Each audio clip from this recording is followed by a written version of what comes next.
Bienvenidas y bienvenidos a esta exploración. Hoy nos metemos de lleno en cómo funciona por dentro un proceso judicial acá en Argentina. Un tema con sus vueltas. Totalmente. No hablo de las series, ¿viste? Sino del día a día. El papeleo, los tiempos, cómo se comunican formalmente los abogados y el juzgado. El detrás de escena, digamos. Exacto. Tenemos delante material que parece una guía práctica o, bueno, unos apuntes muy detallados, tipo clase 4 Progral 1, que desarma varios conceptos clave. Precisamente, vamos a charlar sobre los actos procesales, que son como los movimientos del juego. Los escritos judiciales, que es la forma principal de comunicarse, ¿no? Claro. Las famosas cédulas y las notificaciones, o sea, cómo se entera la gente. Las formalidades, todas esas reglas de cómo hacer las cosas. Y bueno, ¿qué pasa cuando algo se hace mal? Las nulidades. Es entender la lógica, el lenguaje de los tribunales. Tal cual. Bárbaro. La idea entonces es aclarar un poco estos términos, ver cómo avanza un expediente, cómo se comunican todos y por qué cada detalle formal parece ser tan importante. ¿Arrancamos? Dale, cuando quieres. Bueno, metámonos en esto. El punto de partida que marcan las fuentes es claro. El proceso judicial argentino es, fundamentalmente, escrito. Sí, la oralidad es la excepción todavía, en muchos fueros. Es como una historia contada a través de documentos. Ahora, ¿qué son exactamente los actos procesales? Son como los pasos que se van dando en el juicio. Es una buena forma de verlo, sí. Son todas las acciones que hacen avanzar el juicio. Ojo, no solo las de las partes, ¿eh? Los abogados, sus clientes. Ah, también las del juzgado. Claro, las del propio juzgado o tribunal. Cada escrito que presentás, cada prueba que ofreces o producís, cada decisión del juez, todo eso es un acto procesal. Entiendo. Las fuentes los clasifican según para qué sirven, ¿viste? Tenés los esenciales, que no pueden faltar. Otros son para probar cosas, algunos de simple trámite, digamos más administrativos. Hasta pueden surgir debates paralelos, los incidentes. Claro. Y no es que ocurran todos de golpe, sino que siguen un orden, van por etapas, ¿verdad? Efectivamente, el proceso tiene una secuencia lógica. Y aquí entra un concepto que se menciona mucho y es fundamental, la preclusión. Preclusión. ¿Qué significa eso exactamente? Significa que una vez que una etapa del juicio termina, esa puerta se cierra, definitivamente.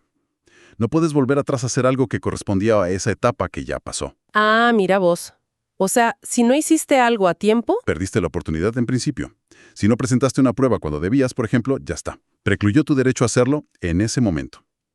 Lee la orden y avance constante al juicio, ¿entendés? Qué interesante eso de la preclusión. Te obliga a estar muy atento a los tiempos, ¿no? Totalmente. Es clave. Y para tener una idea general, ¿cuáles serían las grandes etapas así, a grandes rasgos? Bueno, podemos pensar en 3 momentos principales, digamos. Primero, la etapa introductoria. La demanda y la contestación. Exacto. Ahí se presenta la demanda, la otra parte contesta, se define de qué se va a tratar el juicio, cuáles son los puntos de discusión, la traba de la litis, como se dice. Bien. ¿Después? Después viene la etapa de prueba. Es el momento de juntar y presentar todas las evidencias. Llamar testigos, hacer pericias, agregar documentos. Todo lo que va a sostener tu argumento. Tal cual. Aunque, ojo, en algunos tipos de juicio, como el sumario en provincia, la prueba documental y la confesional se ofrecen ya en la primera etapa, con la demanda y la contestación. Hay que estar atento a eso. Buen punto. Y la última etapa. La etapa de sentencia. Es cuando el juez, después de analizar todo, los escritos, las pruebas, los alegatos y los hubo, toma la decisión final sobre el conflicto. La definición. La definición. Claro que durante todo este camino hay actos constantes de comunicación, como las notificaciones que seguro vamos a ver después. Y bueno, todo el manejo de la documentación del expediente. Si casi todo es escrito, entonces el escrito judicial es la estrella del proceso. Es el vehículo principal. Sí. Pero me imagino que no es como mandar un mail o escribir una carta sino más. Las fuentes insisten muchísimo en las formalidades. Contame un poco, ¿tan estricto es? Es bastante estricto, sí. Los códigos procesales, tanto el de Nación como el de Provincia de Buenos Aires, el CPCC, y acordadas como la 2514 de la Suprema Corte bonaerense, ponen muchas reglas. ¿Y por qué tanta regla? ¿Qué tipo de cosas regulan? ¿El papel? ¿La tinta? Sí, van desde lo más básico como ¿qué tinta usar tiene que ser negra o azul negra? indeleble, que no se borre fácil. Hasta el tipo y calidad del papel. Ahora es A4, ¿no? En provincia de Buenos Aires sí, se unificó en A4. En Capital Federal todavía se usa mucho el papel oficio, un poco más largo. La regla es usar máquina de escribir, o bueno, ahora impresora. Nada a mano, salvo una urgencia extrema. Tiene que ser perfectamente legible. Y la diagramación de la hoja también, los márgenes y eso. También. Hay reglas sobre los márgenes que son bastante amplios, sobre todo el izquierdo. ¿Sabes por qué? Para poder coserlo al expediente, me imagino. Exacto. Para que quede lugar para la costura y se pueda leer bien después. También el interlineado, doble espacio generalmente, para que sea fácil de leer, y hasta un tamaño mínimo de letra 12 puntos creo que pide la acordada en BBA. Ah, mira. La idea es que todos los escritos tengan una presentación similar, prolija, y que facilite la lectura y el archivo. No es que tengas que memorizar cada centímetro, pero sí entender que hay un estándar que cumplir. Claro, se busca uniformidad y legibilidad. Y respecto al contenido, ¿qué información es clave sí o sí, que no puede faltar? El encabezado es fundamental. Tiene que decir claramente qué estás pidiendo. Inicio demanda, contesto traslado, pido sentencia, lo que sea. A veces se pone un sumario con los datos básicos del juicio. Carátula, número de expediente. ¿A quién va dirigido? También. Señor juez, excelentísima cámara, según corresponda. Y crucial, la identificación completa de quién presenta el escrito. Nombre del abogado, su quit, su tomo y folio de la matrícula, en qué causa actúa, a quién representa, y el domicilio procesal constituido. El domicilio donde te van a notificar. Ese mismo. Las fuentes remarcan que no alcanza con poner una frase genérica como «por la representación ya acreditada en autos». Hay que ser preciso. Bien detallado. ¿Y la firma?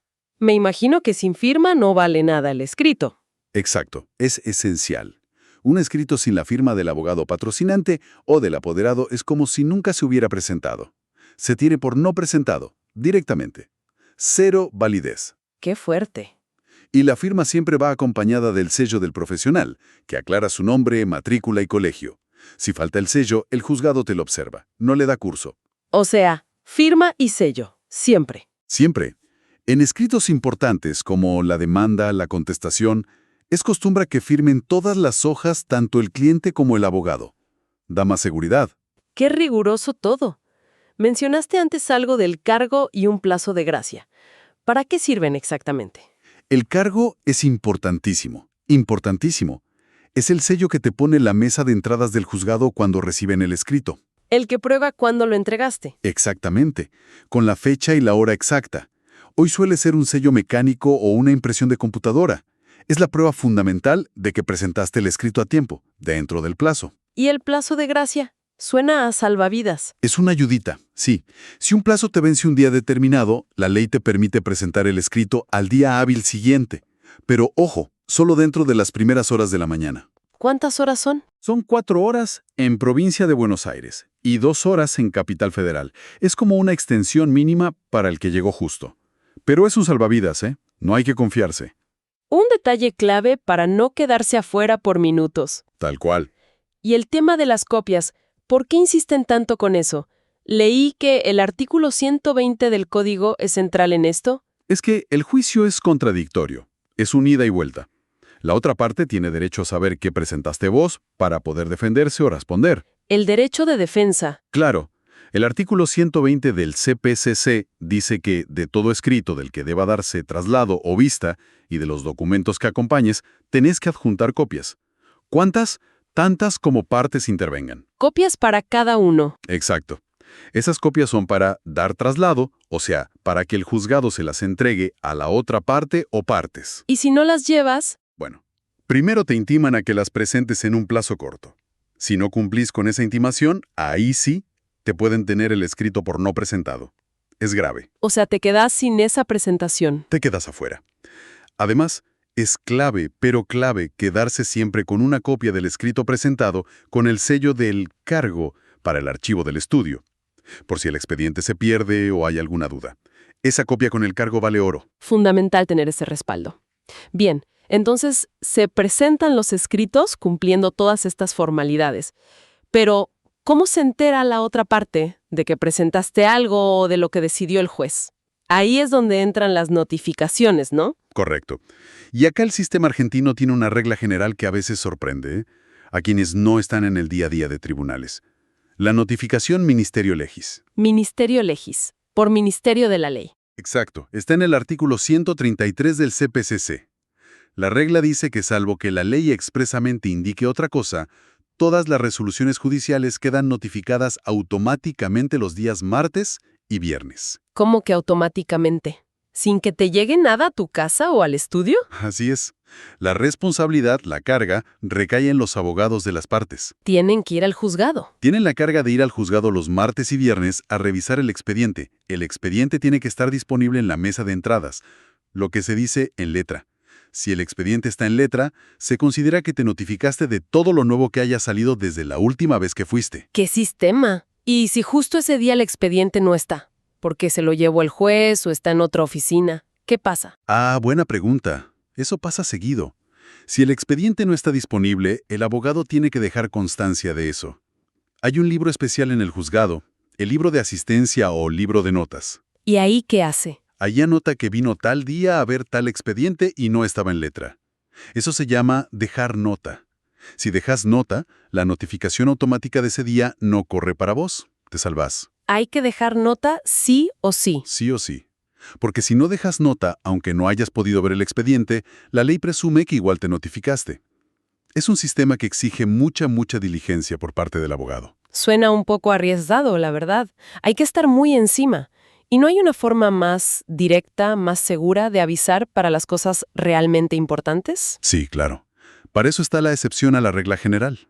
La notificación personal o por cédula. Ah, la famosa cédula. Esa misma. El artículo 135 del CPCC lista un montón de casos donde la notificación tiene que ser sí o sí de esta manera más formal y fehaciente. ¿Cómo cuáles, por ejemplo? Y mira, el primer aviso del juicio al demandado, o sea, el traslado de la demanda, sí o sí va por cédula.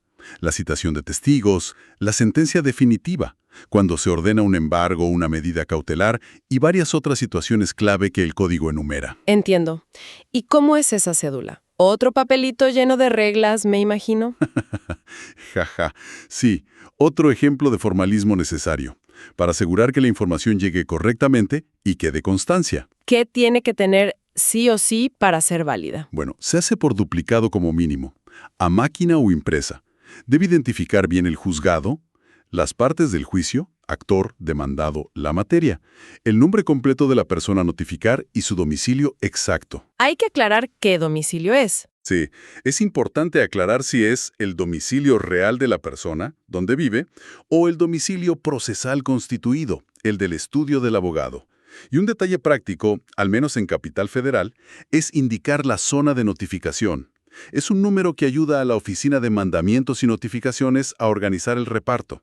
¿Y qué más lleva la cédula? ¿Qué es lo principal que comunica? Lo más importante es que debe transcribir la parte pertinente de la resolución judicial que se está notificando. No hace falta copiarla entera si es muy larga, pero sí la parte dispositiva, o sea, lo que el juez ordena o decide concretamente. La decisión en sí. Claro. Y si la cédula notifica un escrito que presentó la otra parte, por ejemplo, si te dan traslado de un documento, tiene que ir acompañada de las copias de ese escrito y sus documentos. ¿Y quién la firma? Normalmente la firma el abogado que la presenta, con su sello, salvo en casos delicados como embargos, desalojos o medidas urgentes, donde la tiene que firmar el secretario del juzgado. Le da más peso. Entiendo.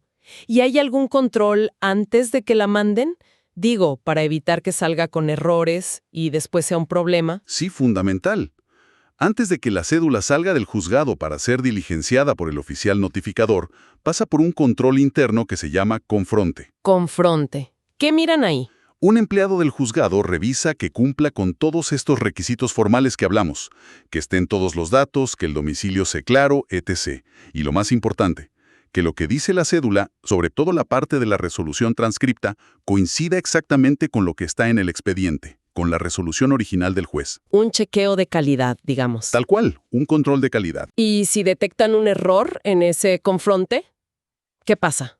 Si encuentran algo mal, falta un dato, un nombre está mal escrito, no se aclaró bien el domicilio, la transcripción no coincide, falta el sello del abogado, la cédula queda observada. Observada. No la mandan.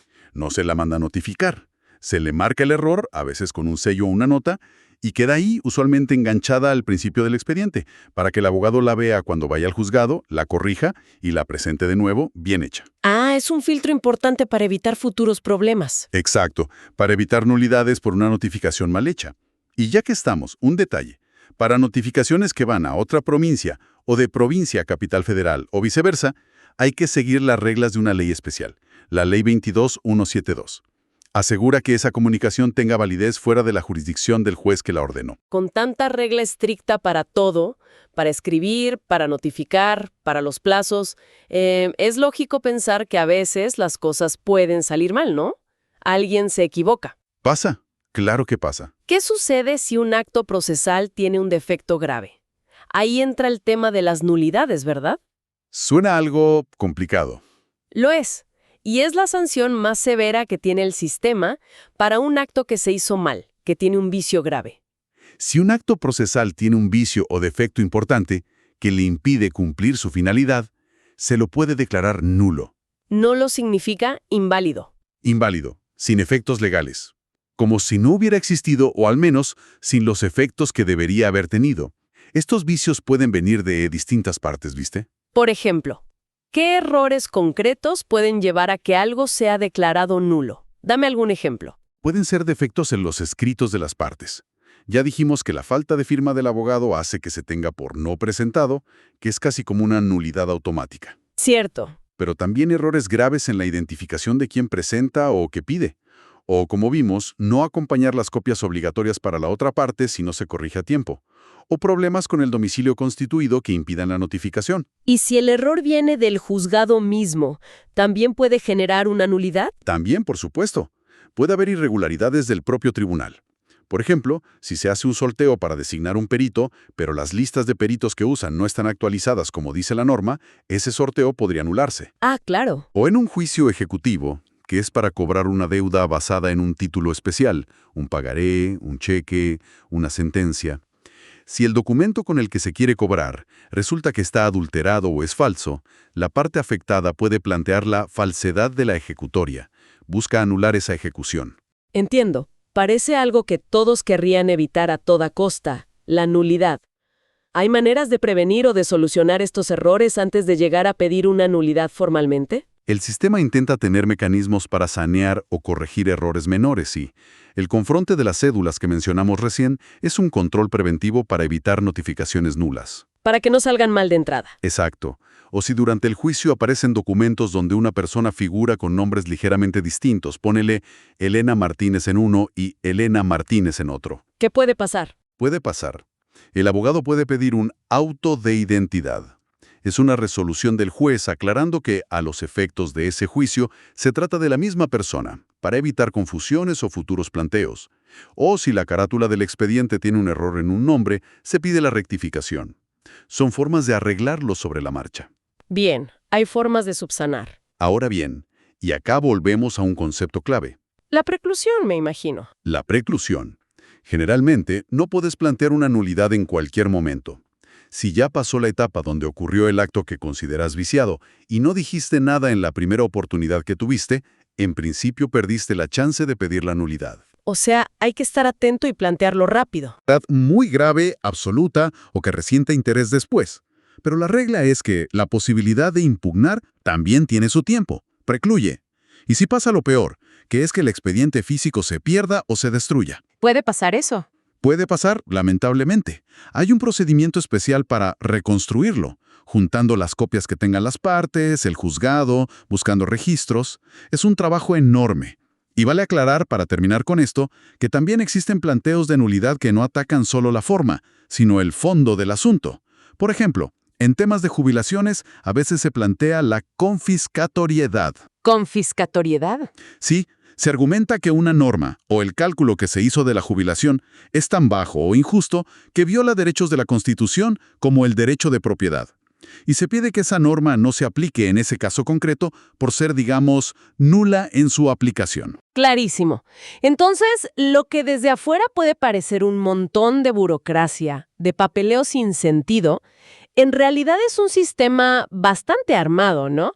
Con un código propio, donde cada formalidad, cada plazo, cada firma tiene un porqué y puede tener consecuencias grandes. Totalmente. Para moverse ahí adentro se necesita mucha precisión, mucha atención al detalle. Y, bueno, conocer bien las reglas del juego. ¿Con qué idea nos quedamos de toda esta inmersión? Mira, yo creo que nos deja la idea de que en este sistema procesal, al menos como está diseñado, la forma no es un capricho, busca ser una garantía. ¿Garantía de qué? Garantía de que la comunicación sea lo más clara posible y llegue a destino. Garantía de orden, para que el juicio avance de forma estructurada y no sea un caos. Y garantía de previsibilidad, para que todos los que participen sepan más o menos qué esperar y cómo actuar. Entiendo. Proteger el derecho de defensa de las partes y el debido proceso legal. Que nadie quede indefenso por un problema de formas. Interesante verlo así, la forma como una protección, no solo como un obstáculo. Sí, es una perspectiva válida, creo. Pero claro, esto también nos abre una pregunta interesante para pensar a futuro, algo que las fuentes quizás apenas insinúan porque son más descriptivas del sistema actual. A ver. Ahora que avanza tanto la digitalización, la mesa de entradas virtual, las notificaciones electrónicas que ya existen como opción voluntaria u obligatoria en algunos casos, el expediente totalmente digital que se busca implementar, ¿cómo van a jugar todas estas formalidades que estuvimos viendo? Claro, porque muchas están pensadas para el papel, ¿no? El sello físico, la costura del expediente. Exacto. Están muy arraigadas en el mundo físico, en la presencia en tribunales. La pregunta es, ¿se van a adaptar sin más al mundo digital? ¿O vamos a ver choques, tensiones entre la vieja cultura del papel y las nuevas herramientas? Quizás veamos una transformación más profunda de estas reglas, o quizás persistan, de alguna manera adaptada, en el nuevo entorno digital. Una incógnita interesante. Sí, es algo que seguramente veremos desarrollarse en los próximos años. ¿Cómo conviven la tradición formalista con la tecnología? Una excelente pregunta para cerrar esta charla. Muchísimas gracias por acompañarnos en este análisis detallado del día a día procesal argentino. Un gusto, como siempre.